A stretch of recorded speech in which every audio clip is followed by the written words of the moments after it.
جیسا کہ آپ جانتے ہیں کہ جاندار کاربن مرکبات یعنی کمپاؤنڈز پر مشتمل ہوتے ہیں، اب ہم یہ دیکھیں گے کہ پودے کیسے کاربن عنصر یا ایلیمنٹ کو کاربن ڈائی آکسائیڈ کی شکل میں جذب کرتے ہیں، اسے استعمال کرتے ہیں، اور اس سے قبل دیگر جاندار اس کا کیسے دوبارہ استعمال کرتے ہیں اور ماحول میں دوبارہ کاربن ڈائی آکسائیڈ کی شکل میں خارج کرتے ہیں۔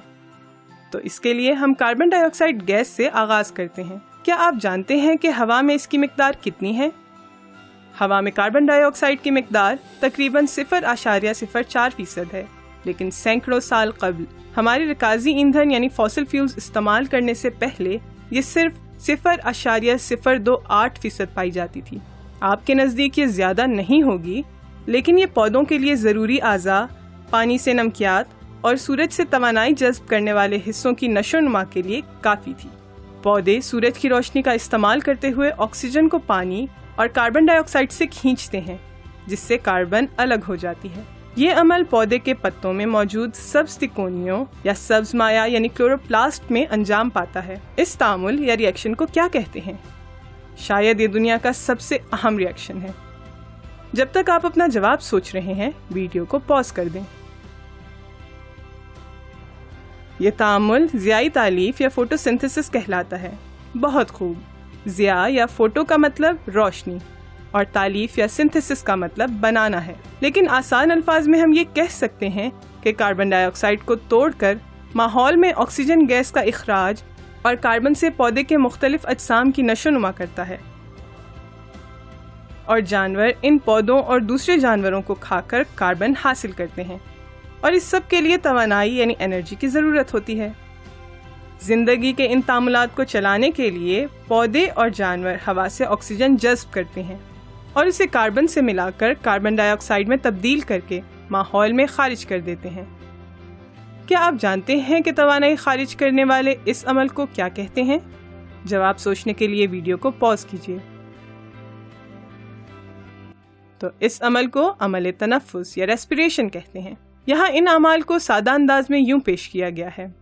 سب سے پہلے سورج کی روشنی کاربن ڈائی آکسائیڈ اور پانی کی گرفت یا بانڈز کو توڑ کر آکسیجن اور کاربوہائیڈریٹس بناتی ہے، جو کہ کاربن اور ہائیڈرو یعنی پانی کا مرکب ہے، اور CH2O اس کے سادہ مالیکیول کا اظہار ہے۔ یہ فوٹو سنتھسس ہے۔ اب توانائی کاربوہائیڈریٹس کی شکل میں ذخیرہ ہے اور پودا اس سے اپنے مختلف حصوں کی نشو و نما کر سکتا ہے۔ توانائی حاصل کرنے کے لیے انہیں صرف اس عمل کو مخالف سمت میں چلانا ہوگا اور آکسیجن اور کاربوہائیڈریٹس کو دوبارہ جوڑنا ہوتا ہے، جس سے کاربن ڈائی آکسائیڈ اور پانی بنتا ہے۔ اس عمل کو ریسپریشن کہتے ہیں۔ آئیں ان دونوں اعمال کو مزید تفصیل سے جانتے ہیں۔ ان دونوں کو عام درجہ حرارت پر فعال یا ایکٹیویٹ ہونے کے لیے عمل انگیز یعنی کیٹلسٹ کی ضرورت پڑتی ہے، جنہیں خامرے یا انزائمز کہتے ہیں۔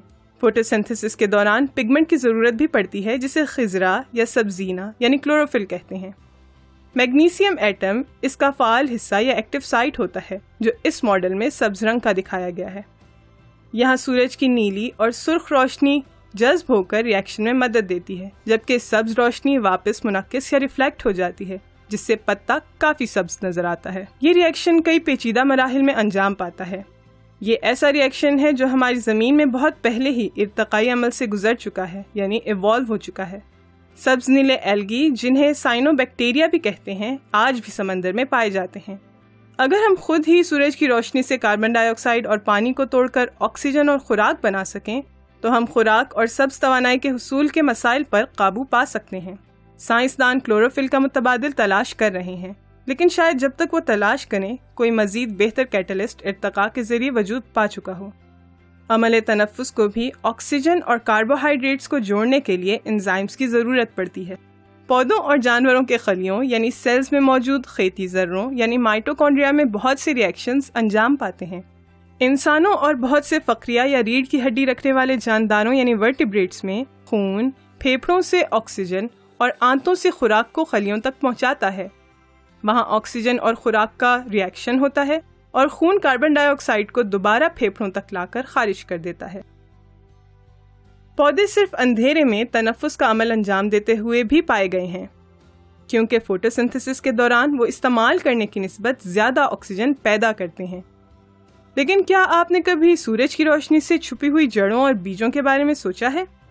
ویڈیو کو پاز کریں اور سوچیں کہ جڑوں اور بیجوں کو توانائی کیسے ملتی ہے۔